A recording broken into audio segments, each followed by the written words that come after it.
اعوذ باللہ من الشیطان الرجیم بسم اللہ الرحمن الرحیم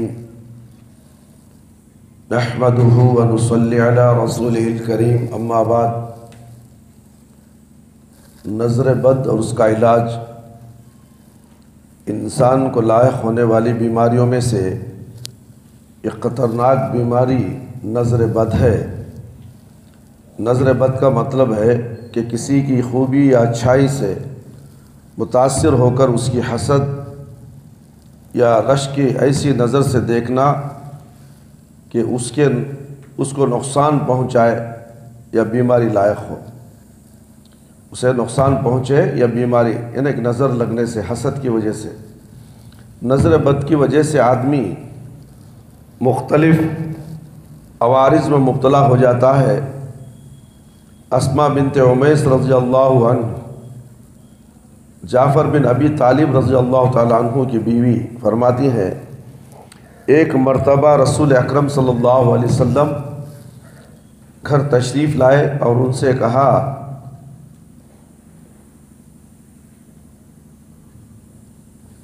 کیا وجہ ہے کہ میرے بھائی کے یہ بچے سوکھتے چلے جا رہے ہیں، یعنی کہ دبلے ہو گئے، کیا انہیں کوئی بیماری لاحق ہوئی ہے؟ اسماء رضی اللہ تعالی عنہ نے جواب دیا ولیکن العین تسرع الیہم، نہیں انہیں کوئی بیماری نہیں، البتہ انہیں نظر بد لگ جاتی ہے۔ یہ سن کر آپ صلی اللہ علیہ وسلم نے انہیں نظر بد کا علاج بتایا۔ اسے مسلم نے روایت کی ہے۔ ابو ذر غفار رضی اللہ عنہ سے مروی ہے کہ آپ صلی اللہ علیہ وسلم نے فرمایا نظر بد انسانوں پر اثر انداز ہوتی ہے، حتیٰ کہ اگر کوئی اونچی جگہ پر کھڑا ہو تو نظر بد کی وجہ سے گر بھی سکتا ہے۔ نظر اتنی خطرناک چیز ہے، ادھر آئیے آپ۔ نظر بد سے انسان کہیں اونچی پر بلڈنگ پر کھڑا ہے یا چوٹی پہ کھڑا ہے، کسی کی نظر لگی چکر آگے نیچے گر سکتا ہے۔ نظر ہوتی خراب چیز ہے میرے بھائی، میرے دوست، بسا اوقات نظر بد کی وجہ سے موت بھی واقع ہو جاتی ہے۔ رسول اکرم صلی اللہ علیہ وسلم نے ارشاد فرمایا اکثر من یموت امتی بعد قضى اللہ وقدر بالعین، سلسلۃ الصحیحہ، تقدیر کے فیصلے کے بعد میری امت کے لوگ سب سے زیادہ جس چیز سے موت کا شکار ہوں گے وہ نظر بد ہے۔ ایک مرتبہ آپ صلی اللہ علیہ وسلم نے فرمایا لو کان شیء سابق القدر سبقتہ العین، مسلم کی روایت ہے، اگر کسی چیز میں تقدیر کے فیصلے کو ٹالنے کی طاقت ہوتی تو نظر بد میں ہوتی۔ یہی وجہ ہے کہ آپ صلی اللہ علیہ وسلم نے نظر بد سے پناہ مانگنے کا حکم دیا ہے۔ آپ صلی اللہ علیہ وسلم کا ارشاد ہے استعیذوا باللہ من العین فإن العین الحق، صحیح الجامع صغیر، نظر بد سے اللہ کی پناہ چاہوں کیونکہ نظر کا لگنا یقینی ہے۔ نظر بد کے اسباب، نظر بد کا سبب عام طور پر حسد ہوتا ہے۔ اللہ تعالیٰ نے رسول اکرم صلی اللہ علیہ وسلم کو نبوت اور رسالت کا جو عظیم منصب عطا کیا تھا، اس کی وجہ سے کفار اور مشرکین حسد کیا کرتے تھے۔ اسی حسد کی بنیاد پر آپ صلی اللہ علیہ وسلم کو نظر لگنے کا بہت امکان تھا، جیسا کہ فرمایا گیا یکاد الذین کفروا وَإِن يَكَادُ الَّذِينَ كَفَرُوا لَيُزْلِقُونَكَ بِأَبْصَارِهِمْ لَمَّا سَمِعُوا الذِّكْرَ، سورہ قلم آیت نمبر 50 پر 2۔ اور قریب ہے کہ کافر اپنی تیز نگاہوں سے آپ کو پھسلا دیں جب کبھی وہ قرآن کو سنتے ہیں۔ علامہ ابن کثیر رحمۃ اللہ علیہ اس آیت کی تفسیر میں فرماتے ہیں وفی هذا الآیات دلیل علی ان العین اصابتها وتاثرها حق بالامر عز وجل، تفسیر ابن کثیر سورہ قلم آیت نمبر 50 پر 2۔ اس آیت سے معلوم ہوتا ہے کہ نظر بد کا لگنا اور اس کا اثر انداز ہونا بإذن اللہ یقینی امر ہے۔ نظر بد کا سبب بے لگام حیرت و تعجب بھی ہو سکتا ہے۔ ابو درداء رضی اللہ، ابو امامہ بن سہل رضی اللہ تعالیٰ عنہ فرماتے ہیں کہ ایک مرتبہ ان کے والد سہل بن حنیف رضی اللہ تعالیٰ عنہ کو عامر بن ربیعہ رضی اللہ عنہ نے غسل کرتے ہوئے دیکھ لیا اور کہنے لگے اللہ کی قسم میں نے آج تک تم جیسا حسین اور خوبصورت شخص نہیں دیکھا۔ اس پر سہیل بن حنیف رضی اللہ تعالیٰ عنہ کو نظر لگ گئی اور بے ہوش ہو کر گر پڑے۔ ابن ماجہ کی روایت ہے، علامہ ابن خیم رحمہ اللہ فرماتے ہیں کہ نظر بد کی دو قسمیں ہیں، ایک کا تعلق انسان سے اور دوسرا کا تعلق جنات سے ہے۔ زاد المیعاد ابو سعید رضی اللہ تعالیٰ عنہ کی روایت ہے، فرماتے ہیں کان رسول اللہ صلی اللہ علیہ وسلم یتعو ضمن عین الجان و عین الانس۔ سورۃ النسائی رسول اللہ صلی اللہ علیہ وسلم جنوں اور انسانوں کی نظر بد سے پناہ مانگتے تھے، جنوں کی نظر سے بھی انسانوں کی نظر سے بھی پناہ مانگتے تھے۔ امام بغوی رحمہ اللہ فرماتے ہیں کہ جناتی نظر نیزوں کی نوک سے زیادہ تیز ہوتی ہے۔ نیز یعنی چاقو، معلوم ہے تلوار، اس کی نوک کیسی رہتی ہے؟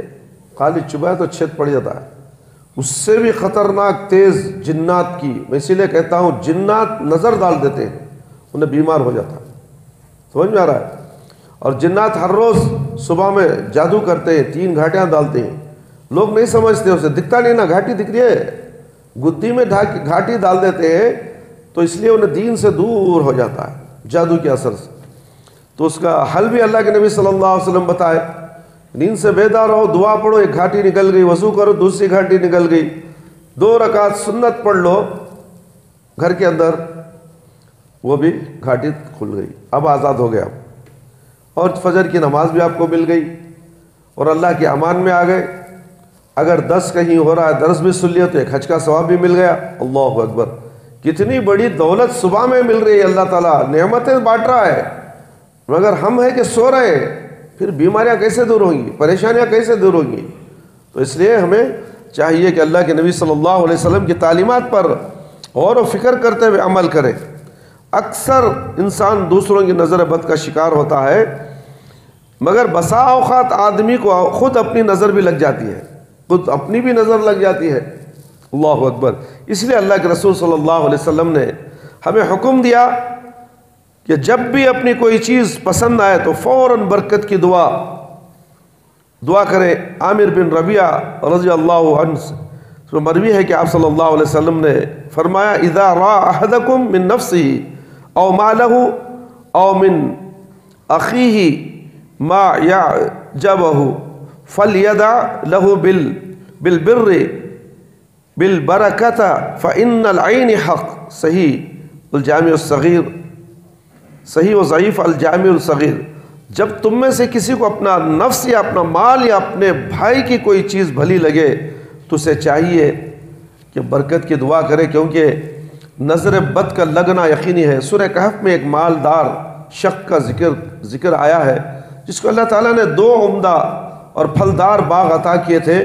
اللہ کی اس نعمت کو پا کر شکر بجا لانے کی بجائے وہ غرور اور تکبر میں مبتلا ہو گیا اور کہنے لگا مجھے یقین ہے کہ میرے یہ باغ کبھی برباد نہیں ہوں گے۔ نتیجہ یہ ہوا کہ وہ اپنی نظر کا شکار ہو گیا۔ اللہ اکبر، اس کی نظر بد اور بدعمالیوں کے سبب اس کے باغات تباہ ہو گئے۔ اس کا ایک مومن ساتھی اسے نصیحت کرتے ہوئے کہنے لگا وَلَوْلَا إِذْ دَخَلْتَ جَنَّتَكَ قُلْتَ مَا شَاءَ اللَّهُ لَا قُوَّةَ إِلَّا بِاللَّهِ۔ سورہ کہف آیت نمبر 39۔ جب تو اپنے باغ میں داخل ہو تو یوں نہ کہا ماشاءاللہ لا قوت الا باللہ۔ اب ہمارے کاروبار کی جگہ، بزنس کی بھی جگہ ہم جاتے ہیں، کاروبار شروع کرتے ہیں، پہلے پڑھو ماشاءاللہ لا قوت الا باللہ، خود اپنی آنکھوں کی نظر سے تم بچ جاؤ گے۔ میرا کاروبار ہے، شاندار ہے، میرا کاروبار ختم ہونے والا نہیں، ہمیشہ رہے گا۔ یہ تکبر کی نشانی ہے اور خود کے نظر بد کی نشانی ہے۔ تو اس لیے کہو، کیا کہو؟ ماشاءاللہ لا قوت الا باللہ۔ اس واقعے کی تفسیر میں علامہ ابن کثیر رحمہ اللہ فرماتے ہیں، تفسیر ابن کثیر سورہ کہف آیت نمبر 30/9۔ اس واقعے سے استدلال کرتے ہوئے بعض ائمہ سلف نے بیان کیا ہے کہ جب کسی شخص کو اپنی صورتحال، مال و دولت یا اولاد وغیرہ کو دیکھ کر خوشی محسوس ہو تو اس وقت اسے ماشاءاللہ لا قوت الا باللہ، جو اللہ چاہے وہی ہوتا ہے، اللہ کی قوت و طاقت کے بغیر کچھ نہیں ہو سکتا، پڑھنا چاہیے۔ اور یہ دعا اسی آیت سے ماخوذ ہے۔ حشام بن عروہ رضی اللہ تعالیٰ عنہ فرماتے ہیں ان کے والد کو جب بھی کوئی چیز پسند آتی تو یا وہ باغ میں داخل ہوتے تو کہتے ماشاءاللہ لا قوت الا باللہ۔ میرے بھائی میرے دوست، دعاؤں میں اثر ہے۔ ہم لوگ دعا نہیں کرتے، نقصان ہونے کے بعد پریشان ہوتے ہیں کہ نقصان ہو گیا، کاروبار میں برکت نہیں، گھر میں برکت نہیں، بیوی بچوں میں سکون نہیں ہے۔ ہم دعاؤں کا اہتمام کریں، انشاءاللہ اللہ تعالیٰ دعاؤں کے اہتمام سے اللہ ہمیں نظر بد سے بچائے۔ نظر بد سے بچاؤ کی پیشگی تدبیر کیا ہے میرے بھائی میرے دوست؟ نظر بد سے بچاؤ کے لیے پیش کی حفاظت کے جو بھی اقدامات ہو سکتے ہیں انہیں اپنانا چاہیے۔ مثلا اپنے محاسن اور خوبیوں کو اور اہم معاملات کو لوگوں سے مخفی رکھنا، لوگوں کے سامنے مخفی بات لوگوں سے ظاہر نہیں کرنا، ہماری خوبصورتی کو، ہمارے بزنس کے عروج کو لوگوں میں ظاہر نہیں کرنا، اسے چھپا کر رکھنا۔ سمجھ میں آ رہا ہے کس کی نظر، کس کی حسد کیسی ہے تمہیں پتہ نہیں، مخفی رکھنا ہے تاکہ لوگوں کے حسد اور بری نظر سے محفوظ رہ سکیں۔ یوسف علیہ السلام نے خواب دیکھا، 11 ستارے، سورج اور چاند انہیں سجدہ کر رہے ہیں۔ اس عجیب و غریب خواب کا تذکرہ اپنے والد یعقوب علیہ السلام سے کیا تو انہوں نے اپنے بیٹے سے کہا لا تقصص رؤیاک علی اخوتک فیکید لک کیدا ان الشیطان للانسان عدو مبین۔ سورہ یوسف۔ پیارے بیٹے اپنے اس خواب کا ذکر اپنے بھائیوں سے نہ کرنا۔ اللہ اکبر۔ دیکھیں ایسا نہ ہو کہ وہ تیرے ساتھی تیرے ساتھ کوئی فریب کاری نہ کر دے۔ شیطان تو انسان کا کھلا دشمن ہے، شیطان انسان کا کھلا دشمن ہے۔ مفتی کیا، مولوی کیا، کسی کو نہیں چھوڑتا، انہیں سب کو برباد کر کے چھوڑ دیتا ہے۔ کتنا بھی عابد پرہیزگار نہ ہو، ایسے ہٹ کندے استعمال کرتا ہے کہ بڑے بڑے لوگ جانتے ہوں گے، تم سنتے ہوں گے اخبارات میں ہو، نٹ کے اندر دیکھو بابا تھے، فلانے تھے، بڑے بزرگ تھے، زنا کر بیٹھے، کسی لڑکی کے شوق میں آ گئے، جادو کرتے کرتے اس کے اوپر لٹو ہو گئے، اس لڑکی کی بے عزتی کر دی انہوں نے۔ یہ اونچے طبقے میں رہنے والے لوگ ان کی عزت کرنے والے، مگر شیطان بھی اپنے طرف سے چال چلتا ہے۔ اللہ تعالی ہمیں اس کے فریب سے بچائے، شیطان کے فریب سے ہم سب کو بچنا چاہیے میرے بھائی میرے دوست، ورنہ تو شیطان کسی کو نہیں چھوڑے گا۔ اس آیت کی تفسیر میں شیخ ناصر عبد الرحمن السعدی فرماتے ہیں کہ شیطان انسان کا کھلا دشمن ہے، وہ دن رات اور کھلے چھپے اس پر وار کرنے میں کبھی کوتاہی نہیں کرتا۔ اللہ، رات اور دن تم معمولی سمجھتے ہو، دکھتا ہے شیطان تمہیں، نظر آتا ہے۔ حضرت جھوٹ بول رہی، چھوڑنے بیٹھ رہی تھی حضرت، شیطان کے کیا کرتا لیا مجھے؟ ارے یہودی کی کٹنگ چھوڑ رہا ہے شیطان نے، کیا بنا تجھے؟ تیرے چہرے پہ داڑھی ہے؟ نہیں، کہاں ہے داڑھی؟ یہودی کی داڑھی، یہودی کے کٹنگ، وار کر دیا نہیں شیطان؟ نہیں اب بھی جان دے، میں چھوڑ دوں، کٹ کر دے، شو دکھے دے حضرت، ادھر سے کٹ کرو ادھر سے کٹ کرو، نہ جانے کہاں سے کہاں، ایسا بیٹھنے کو بیٹھے، کہاں سے کٹ کر لے تو دی کے بازار میں جاتا سونی میں ذرا لوگا مجھے خوبصورت دکھنا، بائکانگا علاج بائکانگا نے منا بیپار کرتا سمیں، بائکا بھی آؤ مولی صاحب آ گیا، مولی صاحب آ گیا۔ داڑھی کو معاف کرو، اللہ بول رہا ہے، شیطان والے کو داڑھی کو کٹ کرو۔ تمہیں کس کی بات مان رہی؟ تم شیطان کی بات ماننے کے بعد تم 5 وقت کی نمازی ہو، نماز پڑھا رہا تمہارے کو، وہ بھی کون سی نماز؟ نماز نبوی پڑھ، نماز نبوی خینچل قطر، نماز پڑھ خینچل قطر۔